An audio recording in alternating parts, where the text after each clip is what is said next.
Today, as voters head to the polls in 6 states, there are, as we've been discussing with the governor, flashing bright red warning signs for Republicans and for Donald Trump. Just 37% of Americans approve of the job Donald Trump is doing. In a highly respected new poll, the New York Times Siena poll, it's a 4-point drop since January. Another poll, CBS and YouGov, also has Donald Trump at 37%. A whopping 63% of Americans disapprove of the job Donald Trump is doing. And it's not just a low for Donald Trump, right? That would seem obvious.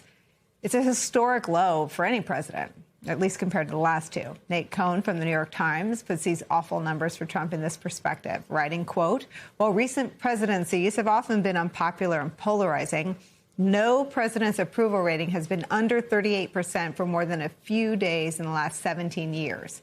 That's according to our average. If there has been a floor during this partisan era of politics, Trump's ratings today have fallen to it. And there's nothing here to suggest that Trump has hit the floor. Just 28% of Americans approve of his handling of the cost of living in that new New York Times poll. His handling of inflation is down at 27%. In the CBS YouGov poll, 65% of Americans in that poll say Trump's policies are making the economy worse in the short term. 77%, almost 80% of Americans say their incomes are not keeping up with inflation. As Americans are feeling the pain of Donald Trump's failures on the economy, something he ran on, they also see clearly and believe that he is using the presidency to benefit himself personally. A YouGov poll finds that almost 60% of Americans believe Trump is using his office for personal gain. It's not just bad political news, devastating political news for someone as vain as Donald Trump.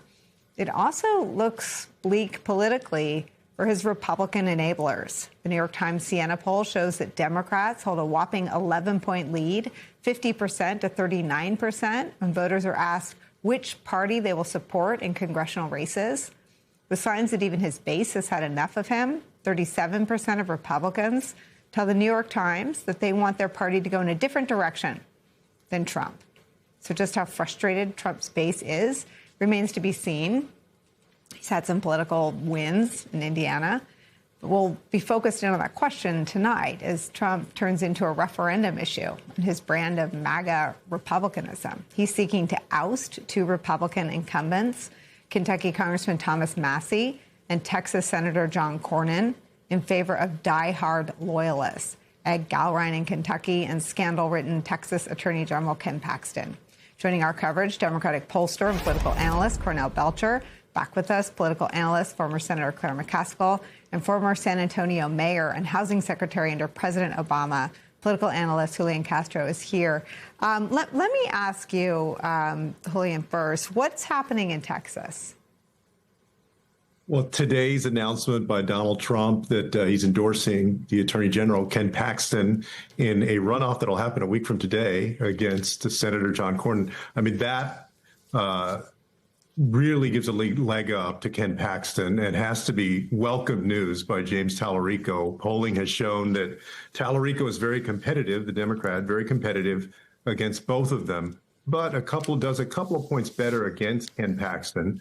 And you can understand why. This was a guy that a federal indictment hung over his head for years, got impeached, a whole bunch of baggage that makes him weak, especially in this cycle. And so the latest polling has Tallarico either tied or just ahead of Ken Paxton. And it has been that way ever since Tallarico won the primary in March. So this is big news. And it means that it's going to be a very competitive election in November here in Texas, the first time in a very long time. And you hear that privately and publicly. I want to show all of you what the thing about Trump 2.0 is. It's all out loud. It's all on camera. Here he is talking about what his priorities are as president.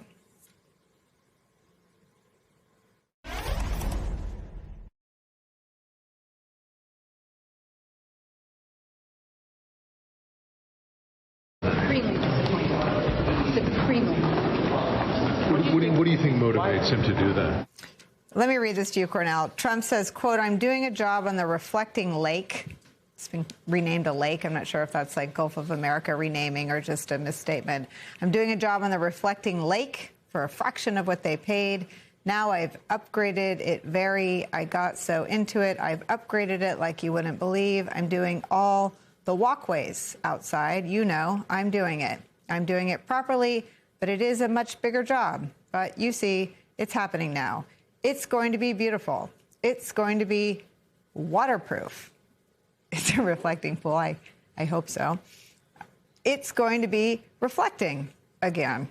I took over a dirty, filthy thing that wasn't open, and it was disgusting. And friends of mine would come to the Lincoln or the Washington, and they would say, quote, "Sir, it's disgusting." I said, "What's disgusting?" The reflecting lake, the reflecting lake. It's very reflective. I put a thing out yesterday showing the reflection. We did a little test. We wanted to see. It's like a mirror. It's beautiful. That's a quote. I can't believe that he actually said that. That is the man with his hands on the nuclear code. That is also the man that 70% of Americans describe themselves as feeling either, quote, frustrated or angry about when it comes to his approach to the economy. This is a diligence that he never showed around COVID, that he hasn't communicated publicly when it comes to the war in Iran. But on the reflecting pool, it is a near obsession. Well, you know, he may very well be doing a great job on the reflecting pool. But the problem is they hire him as commander for the reflecting pool, which is why his poll numbers are so poorly. And let's dig into that a little bit more, Nicolle, and why his approval numbers, disapproval numbers are important, or for any president that's important. If you go to the New York Times poll and you look at the approval, disapproval of the president, and then looking how the voters are breaking, that 11-point gap, that 11-point margin by Democrats is really important. I want to say something about that second. But first, so if you look at what's happening underneath there, Nicolle, you have 70+% of voters who disapprove of Donald Trump supporting the Democrat candidate in the generic Democrat candidate. That's why the approval is important. Approval, disapproval is important. That's why you don't want your president or the leader of your party to have his or her, unfortunately always his in this country, his approval ratings that low, because you're getting 70% of those who disapprove are breaking for the opposition party, which puts them in a particularly problematic place. The 11-point gap, Nicolle, is really important in polling because, look, back in 2005, 2006, when I was DNC's pollster for Chairman Dean, we gradually began to see 5-point, 4-point, 6-point, 8-point, and then a 10-point gap. And we sort of saw this wave election coming. And to get a double digit is important for Democrats because historically, you needed at least a 10 or 11-point generic to see a wave election for Democrats structurally.